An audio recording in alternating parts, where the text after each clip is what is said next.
आज की अपरा एकादशी व्रत कथा आरंभ करते हैं। अपरा एकादशी ज्येष्ठ मास के कृष्ण पक्ष में आती है और इस एकादशी का वर्णन हमें प्राप्त होता है ब्रह्मांड पुराण में, जहाँ पर भगवान श्री कृष्ण और युधिष्ठिर महाराज के बीच में एक सुंदर संवाद हुआ था। एक समय महाराज युधिष्ठिर ने भगवान श्री कृष्ण से पूछा, हे जनार्दन, ज्येष्ठ मास के कृष्ण पक्ष में आने वाली एकादशी का नाम क्या है, उसका महात्म्य क्या है, कृपया इस विषय में बताएं। तब भगवान श्री कृष्ण कहते हैं, हे राजन, आपने सभी के कल्याण हेतु एक बुद्धिमान प्रश्न पूछा है। ज्येष्ठ मास के कृष्ण पक्ष में आने वाली एकादशी का नाम है अपरा एकादशी। ये इतनी पुण्यमयी, लाभदायक है कि ये समस्त पापों से मुक्त करवाती हैं।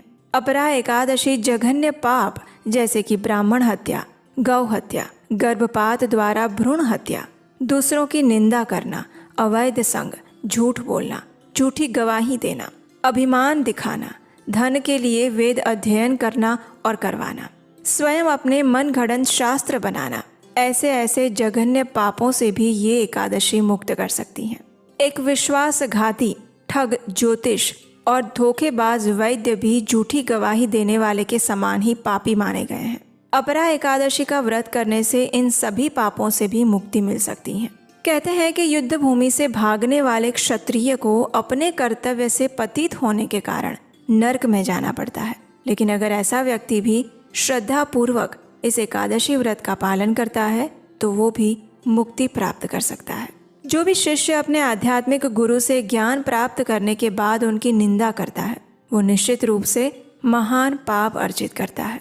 ऐसा गर्हित व्यक्ति भी अपने पाप फलों से मुक्ति प्राप्त करके परम गति प्राप्त कर सकता है, अगर वो श्रद्धा पूर्वक अपरा एकादशी व्रत का पालन करता है।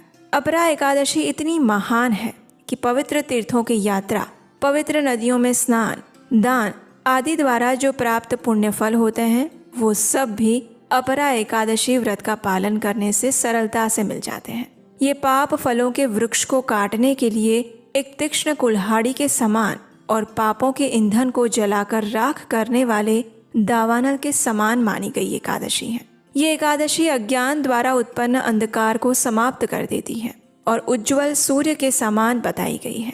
ये पाप कर्मों रूपी हिरण के लिए सिंह के समान है। इस अपरा एकादशी के व्रत और भगवान त्रिविक्रम स्वरूप में भगवान विष्णु की उपासना करने से मनुष्य को परम मंगलकारी वैकुंठ धाम प्राप्त होता है।